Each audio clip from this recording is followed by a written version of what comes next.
Hello everyone, and welcome to my first Raw review for the first time in a week and a half. Well, sorry I missed the pay-per-view review, but I'm sure everybody already knew what happened on Night of Champions. This is the Fallout show of Night of Champions, as only Joe's camera productions can only produce. All I can say is a little bit much more of an above-average Monday Night Raw, as everybody would see, everybody saw on the USA Network. A couple of, expected things, but it could have been better. I mean, I'd probably give this Raw maybe a 7.0, okay, because there's a couple of things I need to complain about, get off my chest, right as we're about to start this review. First off, Randy Orton versus John Cena has got to stop already. As everybody knew, the main event that ended last night's Monday Night Raw, Vince, Stephanie, Triple H, can we please stop at Randy Orton versus Triple H as the main event? Nobody wants to see that anymore. You know what? In fact, I don't think anybody cares. Oh, man. Well, let's get right to it. Monday Night Raw took place in Memphis, Tennessee at the FedEx Forum Center. We opened up the show with Dean Ambrose cutting out a promo saying, I got to tell you guys, he gets better each week, and each time Monday Night Raw comes on, he cuts one hell of a good promo, and it just goes something like this. Seth Rollins, you better come out because I'm going to go crazy. I'm going to kick your ass. And wow, you hear the tone of this guy's voice come out. He really means business. He really does mean business, and he tells the crowd, much to the delight of the humor, hey, I'm finally alive. Everybody knows what happened a couple of weeks ago when Dean Ambrose's head was put right to the cylinder, but in the hands of Kane and Seth Rollins a couple of months ago, I should say. But now we finally see Dean Ambrose right back in action. Here comes John Cena coming out to the ring, telling him how disappointed he was by winning the match by disqualification, as Seth Rollins came in to actually cost John Cena the WWE Championship, as everybody knows.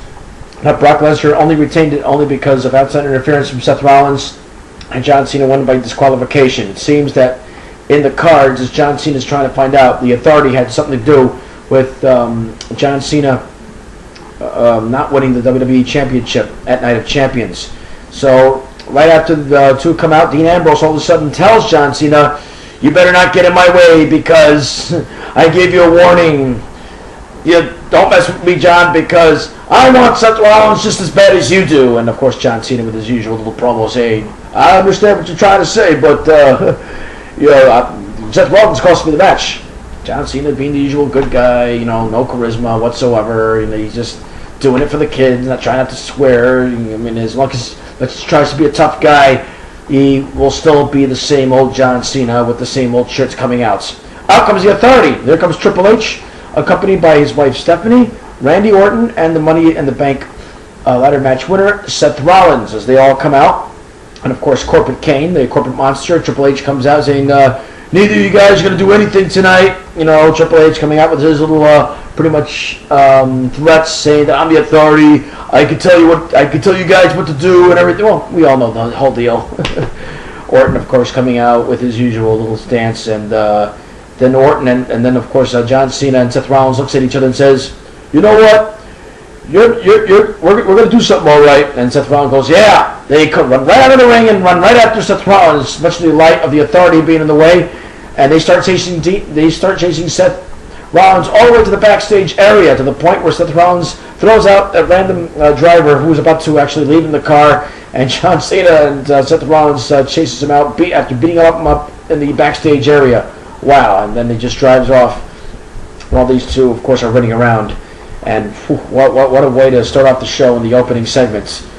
And you just couldn't even ask for anything else better.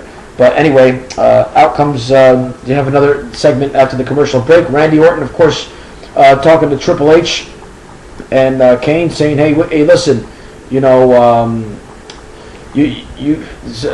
they're talking right there, saying, hey, this Seth Rollins has really got to stop making fires that Kane and Randy Orton have to start putting out. So Triple H, of course, makes a match between John Cena and Randy Orton, while he makes a match between Kane and Dean Ambrose, which is going to be the two big matches that are going to be happening on Monday Night Raw later that night. So, of course, that match has already been announced by the Authority.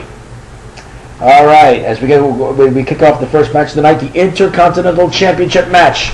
WWE Intercontinental Champion The Miz, who had won the title from Dolph Ziggler the night before from the Night of Champions, as he defends the Intercontinental Championship against challenger Dolph Ziggler, who actually already exercises his rematch clause. Damien Mizdow comes out, and let me just put my personal point on this one.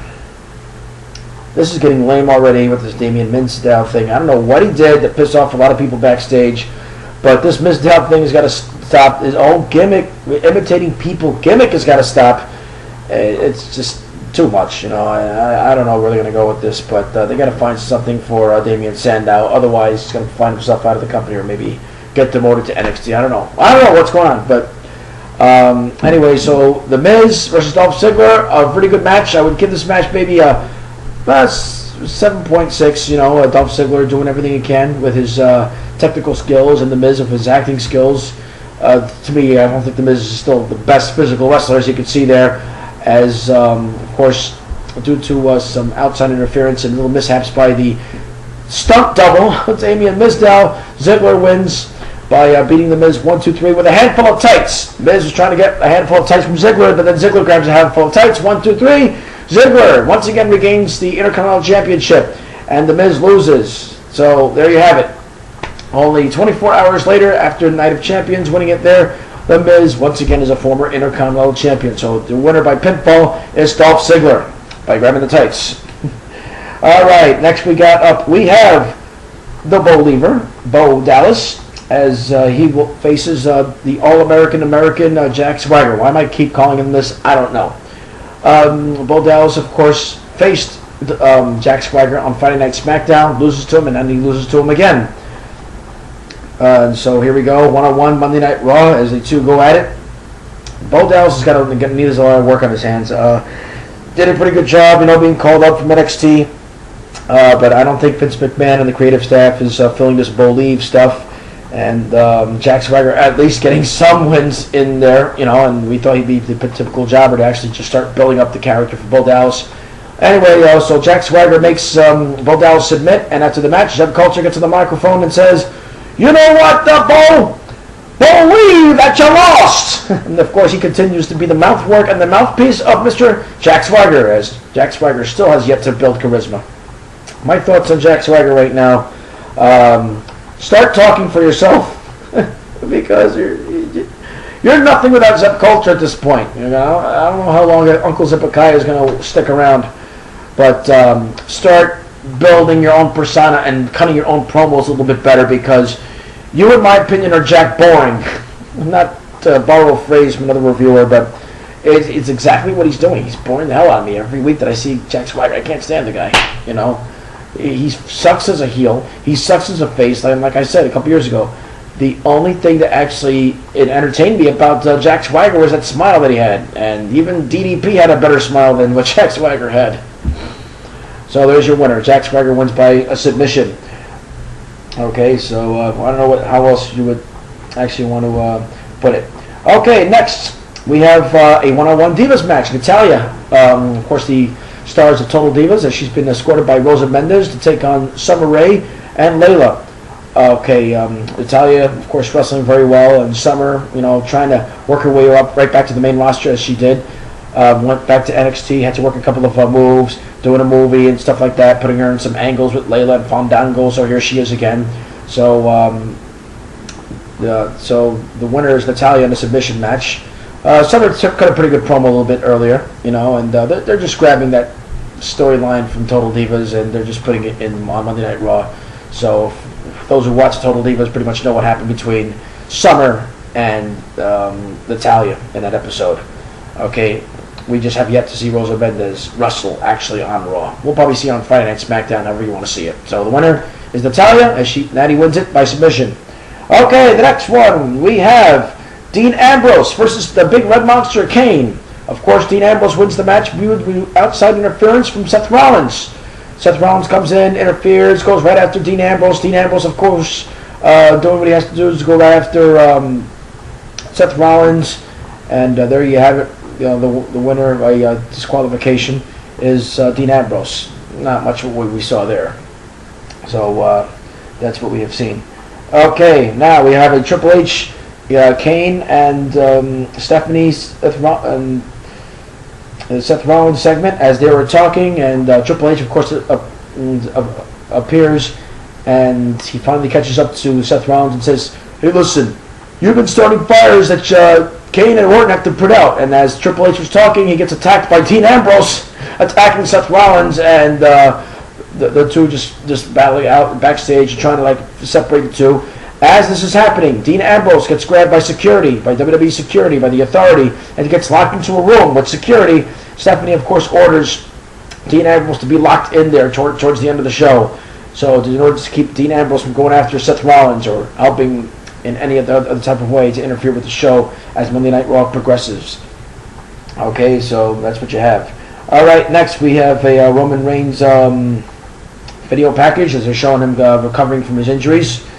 Because as everybody knows, Roman Reigns will be out for 7 months. Wow, what a big blow to the WWE roster. I mean, Roman Reigns is one of my favorite talkers. He's up there right now with Dean Ambrose, and Seth Rollins has been doing an excellent job carrying this roster since Daniel Bryan's absence. But Roman Reigns is another big blow because I was starting to enjoy him a lot with his mic work and his ring skills.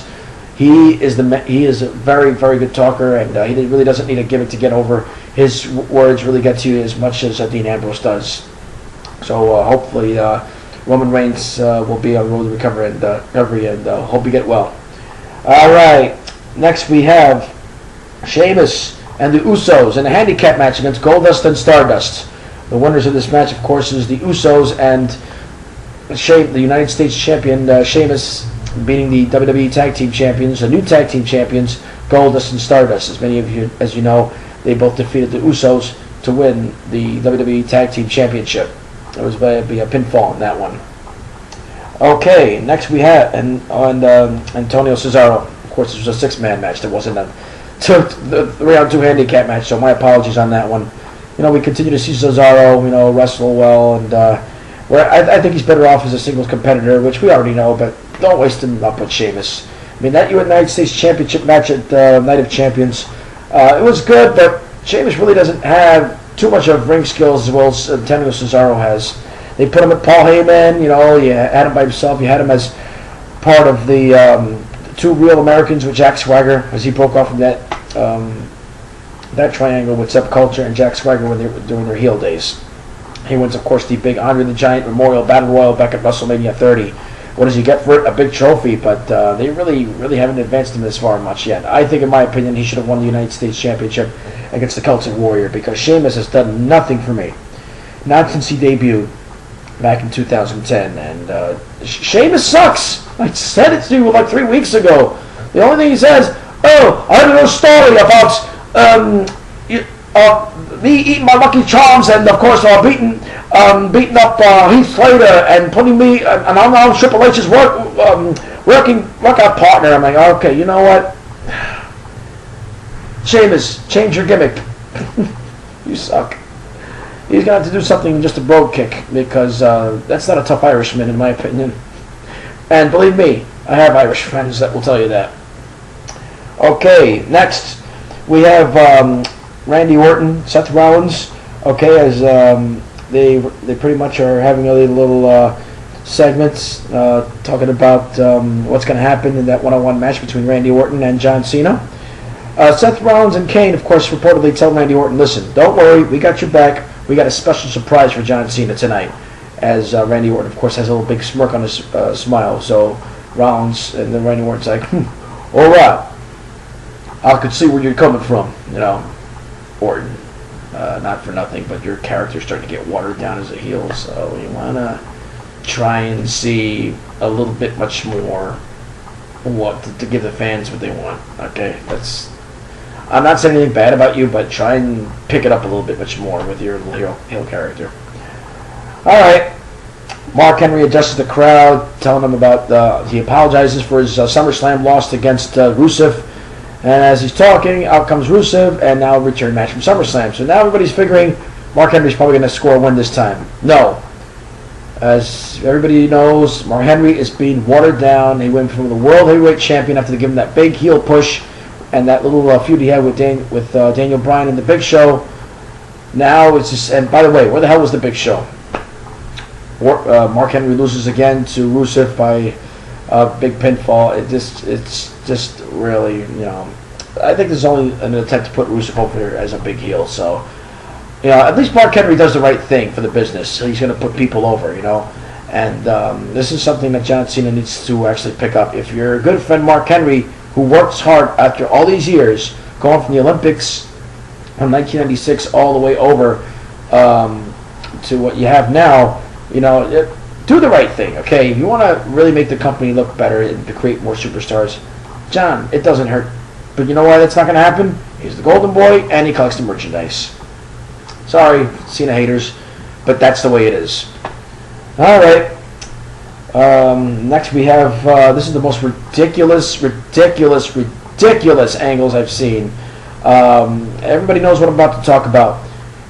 I know this is a product that's supposed to be made for kids.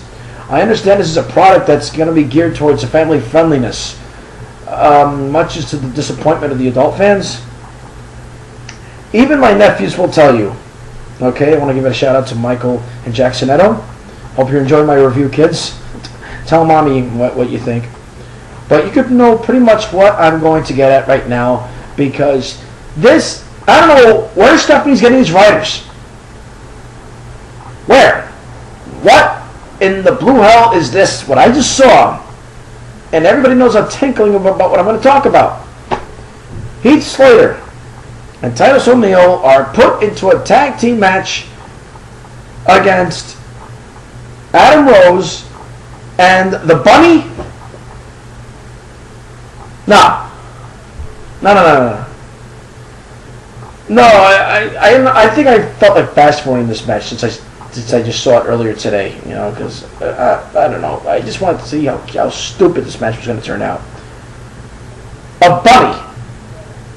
You know, even back in 1991 or 1990, the Survivor Series, even the 80s, early 90s era, as good as the product was back then, and they tried out the gobbledygookler who had to have an egg, they were not stupid enough to put him in an actual match that night after dancing with Mean Gene Okerlund. But this takes the cake. I think now that segment actually looked much better back then than this one. You put a bunny to team up with Adam Rose? Take the goddamn uniform off. We want to see what the hell it was. If anybody knows the answer to this, and I'm serious, tell me who was in that freaking costume, because this is too much. You might as well give him a carrot for winning that match. By the way, winners, Adam Rose and the Bunny, as Adam Rose, of course, pins Heath Slater. This is humiliating.